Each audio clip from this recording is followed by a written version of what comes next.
Fala, galera do Corujão Vascaíno, mais um vídeo aqui do nosso canal após, finalmente, uma vitória do Vasco.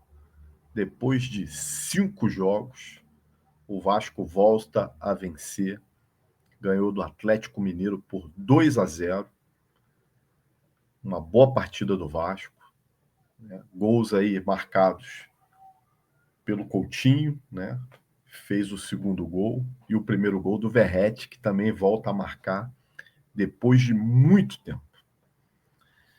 O fato é o seguinte, meus amigos, o Felipe fez mudanças pontuais no time e que fez que o time rendesse muito melhor. Isso aí a gente não pode negar. Mas quero falar primeiro do Atlético Mineiro. Atlético Mineiro numa ressaca danada, né? Não estou aqui tirando os méritos da vitória do Vasco, mas a gente percebe um Atlético Mineiro meio destroçado, né? Depois de perder os títulos da Copa do Brasil e da Libertadores. Um time que parece que já entregou, né? Entregou o ano, já está de férias, né? Desconectado, né? O Milito parece que foi demitido, entregou o cargo, né? Agora há pouco, né? Então, gente, evidentemente, né? Facilitou a vitória do Vasco, mas não tiro aqui em nenhum momento os méritos da equipe. Agora, algumas coisas a gente tem que comentar, né? Primeiramente, Léo Jardim, com os pés, esquece, né? Não é a jogada, ele não sabe, ele não tem habilidade para sair jogando com os pés. Quase entregou 2 vezes. Então, o próximo técnico tem que estar muito atento a isso. Não dá para fazer essa jogadinha ali de saída de bola contando com o Léo Jardim. PH voltou a jogar bem, né? Parece que um pouco melhor até fisicamente, parece que deu uma descansada, não sei, ou seja, foi uma peça importante. A gente percebeu, né, as linhas muito mais compactadas, né? O Felipe ele avança a linha de defesa para encostar com o meio-campo e, consequentemente, né, o meio-campo mais encostado no ataque. Isso compactou o time, né? Até porque hoje nós viemos num 4-4-2, uma coisa que a gente havia pedido há muito tempo. Mas vou falar daqui a pouco disso. Né? João Vitor, sem comprometer, né? E uma excelente atuação de Léo Pelé. Por incrível que pareça, Léo Pelé hoje fez uma coisa que a gente cobrava muito dele ao longo do campeonato. Quando vê que não está dando, faz a falta. Pensa antes do zagueiro, se antecipa. A gente viu o Léo Pelé se antecipando as jogadas, coisas que a gente não vê ele fazer, e fazendo a falta. Hoje ele praticamente anulou o Hulk, né? Porque quando não tomava a bola, ele parava na falta. O Hulk já ia ficando meio irritado, porque ele fez umas 3, 4, 5 faltas ali seguidas, né?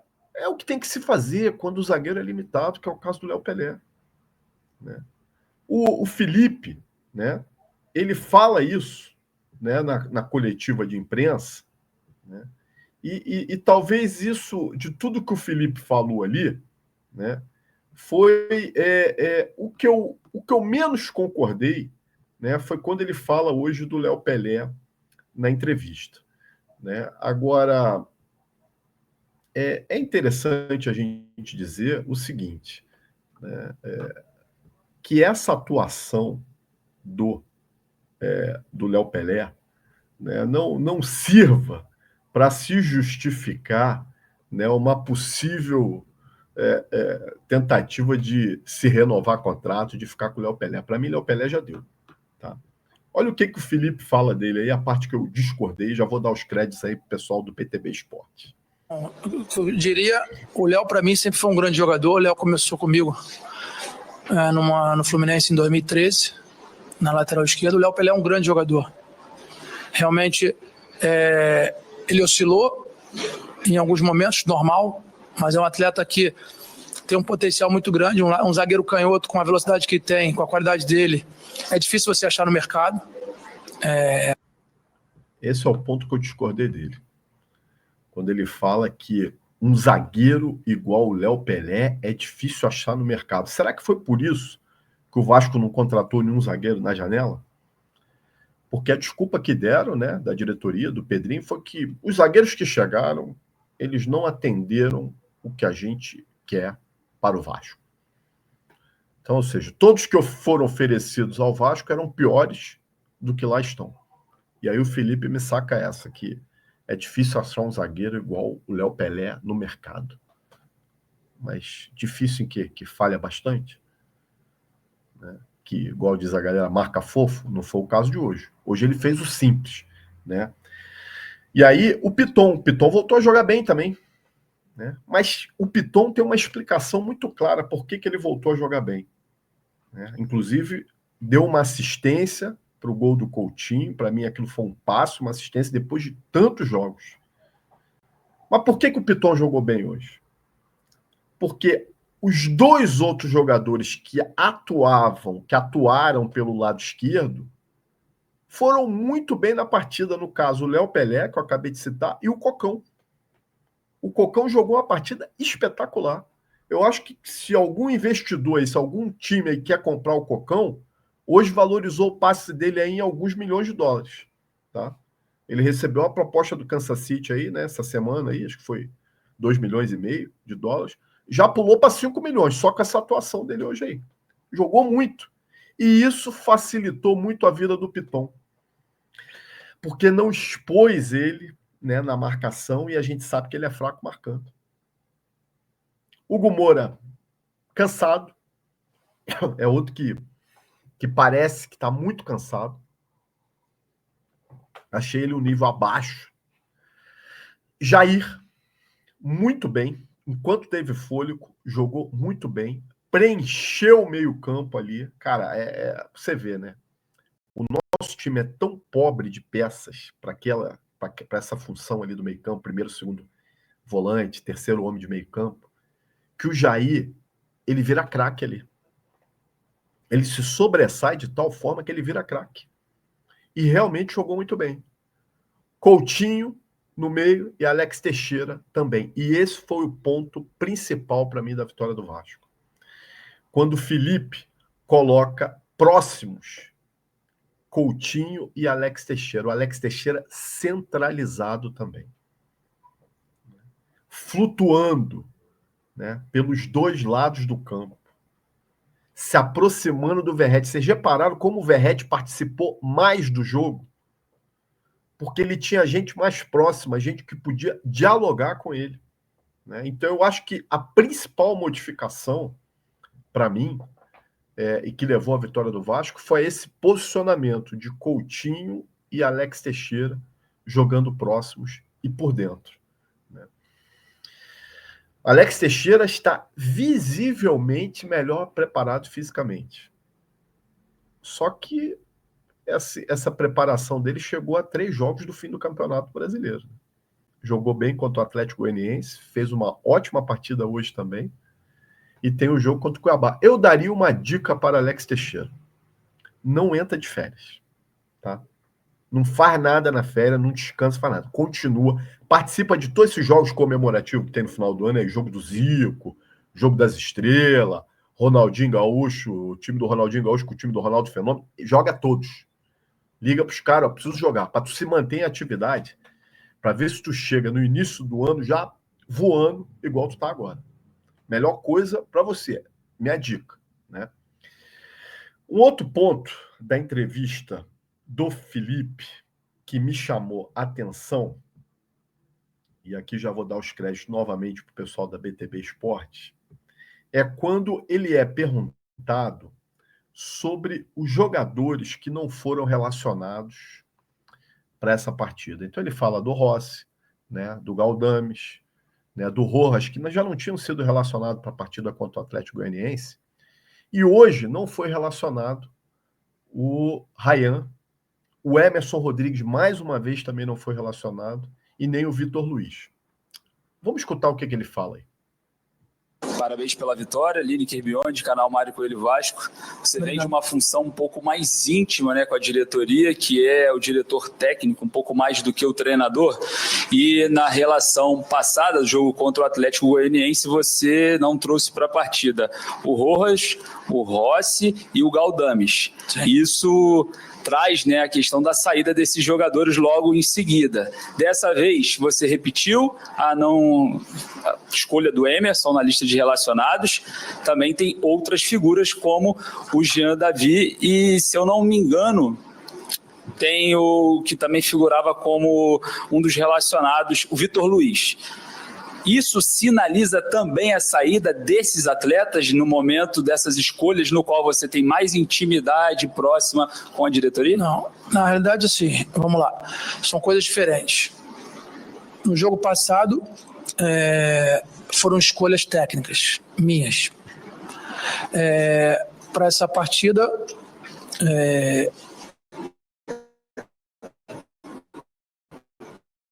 como já passou, foi a gente chamou os atletas para fazer mais parte do planejamento de 2025. Hoje sim, de repente você não pode não querer acreditar, mas no jogo passado foram escolhas técnicas, como o Emerson foi escolha técnica, mas para o jogo de hoje, jogadores que não vão fazer mais parte do planejamento e juntamente com as minhas escolhas técnicas ficaram de fora. Eu acho que o Vasco precisa de todos são importantes, mas o dia a dia, como eu falei antes para um companheiro seu, eles que se escalam. Assim, o jogador, ele se dedicando, ele mostrando que merece oportunidade, a gente vai oportunizá-lo. Mas nesse caso aí do Galdames, principalmente do Rojas e do Rossi, eram jogadores que a gente não estava contando e a gente, como entrou no mês de dezembro, a gente preferiu, em respeito aos atletas, comunicá-los para que eles possam seguir a vida deles. Ele fala aí também, gente, do Jean Davi, que eu tinha até esquecido de citar. Agora, não ficou claro para mim, o Rossi, o Rojas e o Galdames, ok, a gente já sabe que o Vasco não vai contar com eles, estão em final de contrato, eles vão ser liberados. Agora, não ficou claro para mim se o Jean Davi e o Emerson Rodrigues também estão nesse bolo aí, porque esse tem contrato mais longo. Será que o Vasco também não vai contar mais com esses jogadores aí? Vai iniciar o ano, de repente, disponibilizando eles aí para emprestar ou para negociar? Para mim, ficou a dúvida, né?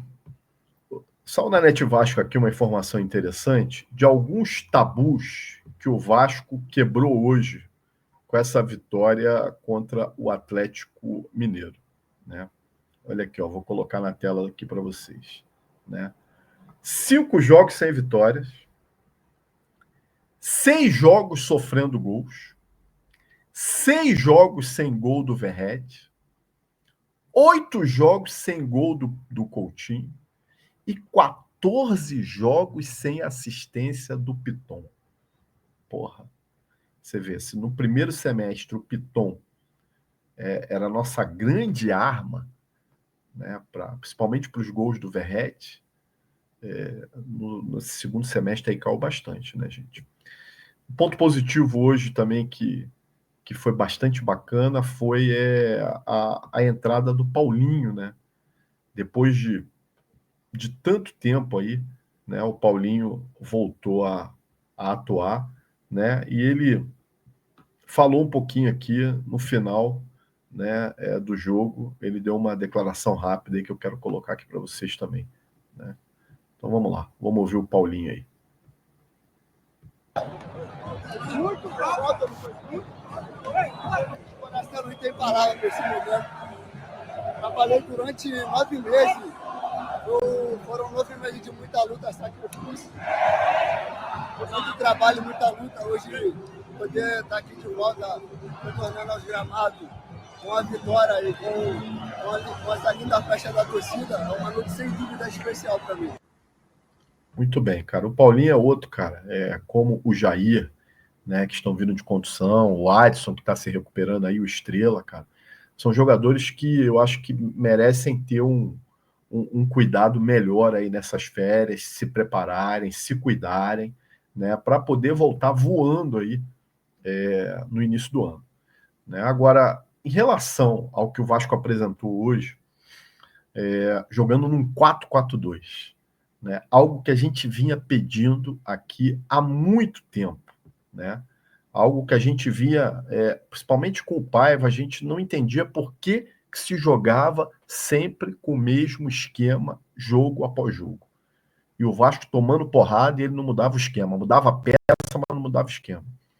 Hoje o Felipe teve a ousadia e a inteligência de preencher esse meio campo, né? Jogando com o Hugo Moura, com o Cocão, com o Jair, com o Coutinho, com o Alex Teixeira voltando até um pouco, né? E principalmente compactando as linhas. Porra, se o Vasco tivesse feito isso há 4, 5 rodadas atrás, eu com certeza, cara, afirmaria que a gente estaria brigando por uma vaga na pré-Libertadores, né? Não foi feito, né? Que sirva de aprendizagem, que o próximo técnico que vem aí observe isso, com o elenco que a gente tem, com os que vão sair, com os reforços que vão chegar, para a gente ter uma sorte melhor. Última rodada do Brasileirão é no domingo, às 16 horas, Cuiabá e Vasco, lá no Mato Grosso. O Vasco não vai contar nem com PH, nem com Piton. Ambos tomaram o terceiro cartão amarelo. É isso aí, rapaziada. Se você gostou do vídeo, deixe seu like, compartilha e se inscreva também no Corujão Vascaíno. Abraço, gente. Até a próxima.